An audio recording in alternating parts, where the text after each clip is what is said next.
Gazzy just showed me a phenomenal pan from this spot. This black sand is a nightmare. Gazzy, today is a good day. Do you know why? I don't know. New pan day! Hey! I own so many gold pans and there is nothing quite like the feeling of a new gold pan. Except for perhaps peeling off the bit of plastic that comes on a brand new phone screen. Or new socks. Oh, new socks, yeah.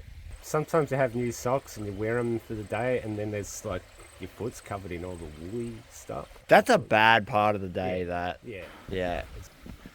I picked this pan up at the Metal Detecting Championships up in New South Wales. I love these pans from XP. And I got a nice saran wrap new snuffer bottle, but this pan is way too shiny. We need to introduce it to our friend Sandpaper. I forgot my tripod, so Lord knows what the video is going to look like today.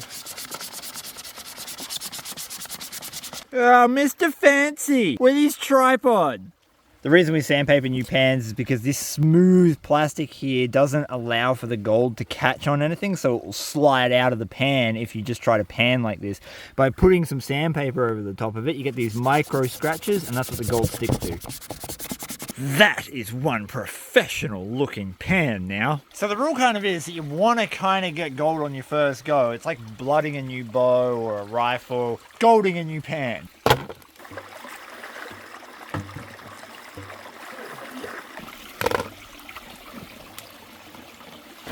Really did not get that much gravel on that, and this is why you scratch your pans up. See on the classifier how this is completely smooth from the factory and the water's beating? That's bad, that's surface tension, that's what makes your gold float out of the pan. Whereas on the riffles, it's not doing that.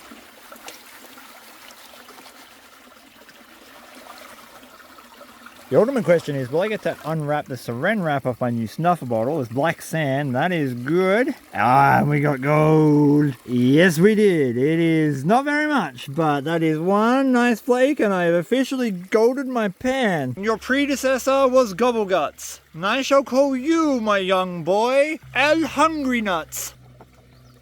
I'd say it's quitting time, but it's not. It's moving time. Nah, move. Yeah. Move. Just keep on moving. Keep on moving. Having successfully seasoned both our pans and found a speck of gold, it was time to go to a spot we haven't been to in 2 years. Prospecting is a game of sheer luck. You are hoping that the gold gods have put the gold in the ground, and there is absolutely no guarantee that the gold is in the ground. You've got to have tenacity and keep trying. Keep looking, keep looking, keep looking. Eventually you'll find it. We have traveled far for many days. It was a sacrifice I was willing to make, losing those 15 Sherpas on the deep slopes of Mordor, but we're here. And if the nugget gods bless us, this clay will have something in it, because the first spot I stuck my shovel in came out with this, and that looks terrible. No, Terrible. Terrible. Promising. Great. Now I'm cursed. Need the clay. I feel like an 1800s baker. Would you like a cob loaf? There are going to be prospectors amongst us who are like, nah, you need to break down all the clay because there's going to be gold in it.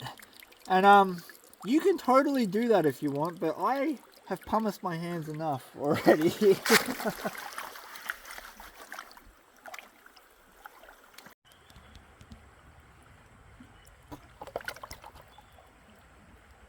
Yeah, this is definitely going to be a good pan. Look how many specks are just up the top there. Now if I could just separate the gold and the black sand, that'd be great. There we go. That is a much, much better pan.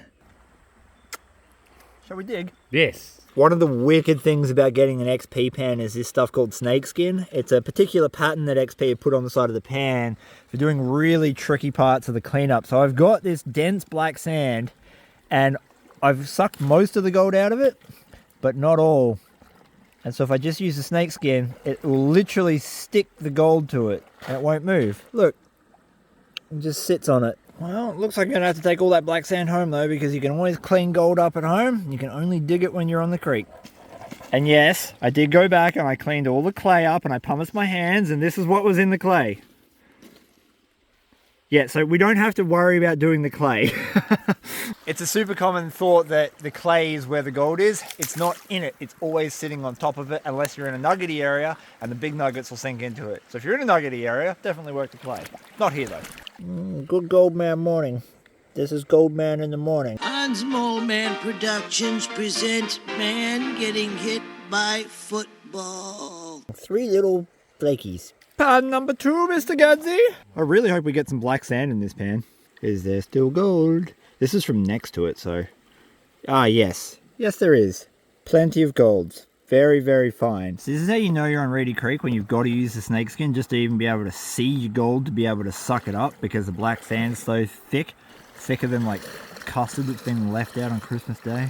This is definitely one of those days where I just suck up all the black sand and all the gold together and then go home and use my miller table, because it's just thick. There's at least 50 to 100 specks of pan here. Back in the old country, Nonna used to make this. Good stuff, you know? Good for growing bones.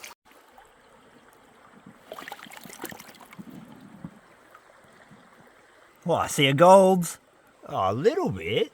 It's flood gold, isn't it? It's like it's just sitting on that clay. I lucked onto the one hot pay streak running through the center there, because the first pan and a couple of pans from that same line afterwards were good. And then every pan either side, still better gold than the first spot, but nowhere near the spec count I was getting at the start. Pay streaks be narrow sometimes.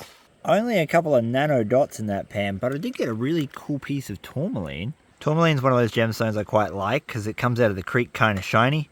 And that's a lot less work for me to polish something up like that. Been at this for a little while now, and I've had some success in other places, but nothing quite as good as where I first dug when I got to this spot. And I know that that might not look like a lot. I understand that people look at tiny little flakes of gold like this and think, geez, that's not a lot. It's a lot of effort to go to for such a small amount of gold, or such tiny little flakes. Obviously I can talk about, you know, I don't do this for money and that this is just a pastime, it's a hobby, it's something I enjoy, and a lot of people all around the world do this for the same reasons. But on the monetary side, yes, these are very small flakes of gold, but every single one of them is worth between 2 and 3 cents. And with about 50 specks of gold in there, that means that there is somewhere around $1 worth of gold. So it doesn't look like much, but it's worth a fair amount. And it takes about 2.5 minutes for me to dig and process one of those pans. Taking into account some slow pans, I would suggest that I could probably do 20 an hour if I push myself, or just a little bit less than minimum wage. That's not bad for a hobby. Sometimes you can kind of tell how a pan's going to go by how heavy it is, because obviously the heavier it is, the heavier the rock is in it, which indicates iron, tin, and possibly gold. At least, that's my logic. But what would I know? I'm a YouTuber. But is there any gold? I can get tin anywhere on Reedy Creek. I want the yellow stuff. Yeah, a little bit. Yeah! Yeah! Look at them!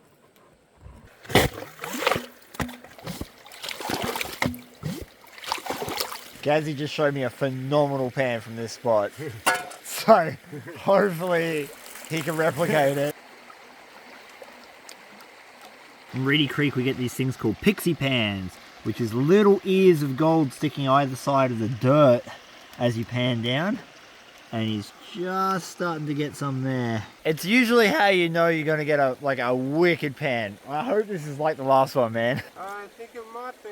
Come on, pixie pan. Oh, yeah, that's a proper pan. That's a lot better. See, this is when you get several dollars in a pan like that. That's a good one, man. Good work. He's very graciously letting me have a dig in his hole. You know what they say? He who fishes in another man's hole.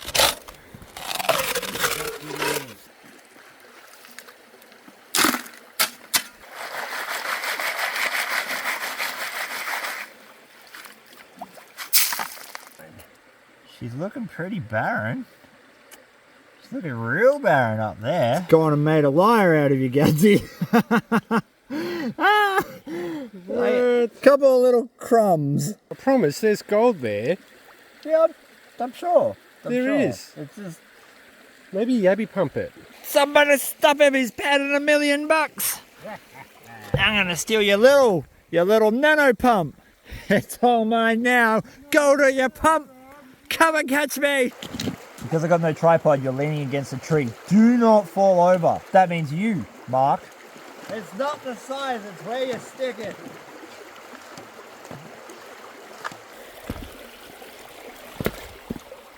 So I was saying earlier, black sand is a really good indicator on Reedy Creek that you're going to find gold. The coarser it is and the more of it, the better your chances. El Sweaty Pants has been digging next to this. Look at the black sand just sitting in the surface gravels. That's ridiculous. Meanwhile, that tiny little crevice there that I could barely fit the nano pump in gave us all of this dirt. And that dirt has a bunch of black sand and golds in it. I haven't even started panning it down, I just picked it up. That crevice was working just like a riffle in a sluice box, I would say, because that is not a lot of dirt, and that is a ton of black sand. Wow! Shake, shake, shake. Shake your black sand. You're really coarse. Black sand and some gold. Back to reveal some specs that I can't do with just one hand. That's a good pan, Gazzy. Here's a better pan. Gazzy's done less than, what, 10 pans out of that concentrator? And that's what was in his snuffer bottle. This black sand is a nightmare. Oh well, the gold will make it worth it. Gazzy's concentrator. Many pixie pans. Get the mad gold prospecting horn. So I jumped next door and we're going to do this one. And it's going to be good, damn it, because it's directly next to it and in line.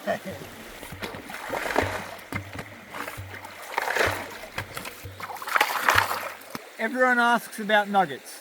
I promise you, on Reedy Creek, it is, I got bitten by something then, super unlikely that there are going to be nuggets in the classifier. But if there were, we would see them because I flip them out like this most of the time. Ooh. He's giving it the kiss of love. Gold love. Ooh. Oh, this is going to be a good pan. Yeah, I've already got pixie ears coming out the side. That's how you know it's going to be good. It's going to be a good one. I kiss the nugget so you know it's going to be a good one. Yep. That'll work. That'll work nicely. Works. Oh, I've been waiting all day for one of these.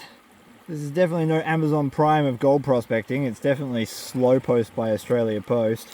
Australia Gold Post. Every pan I've taken out of that crevice down there has been loaded with fine gold. I'm probably pulling, I'm going to guess, $2 to $3 worth of gold a pan out at the moment. I'm going to get one more pan done and then I've got to go home to pick up my Fern stuff. But Gazzy and I have decided to come back because this is a cracking spot. The gold here is really good. I'm going to bring back a sluice box and we'll see how much more we can get.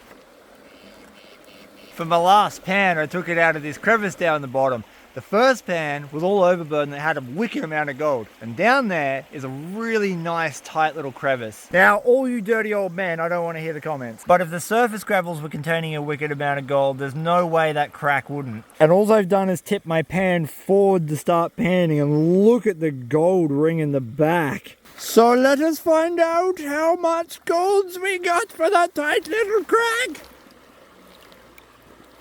3 golds. There is hardly any black sand in it, which is very confusing considering the last pan was loaded. There's gold though. There's gold all over this edge. It's going to be good. It's going to be good. There's hardly any black sand and it's going to be good. Shotgun pellet! Happy prospecting! Last pan of the day. They always come out like that and make you want to stay. What a day. Couple hundred spec pans. Almost every pan. We're coming back. Coming back with a sluice box. I've been concentrating so much on metal detecting, finding nuggets and doing hard rock that I haven't been panning on the creek in months. So this is a super solid result for just a couple hours work. I can't even separate it from the black sand. Oh my god. Wow. And on the next episode, we come back with a sluice box and do the cleanup.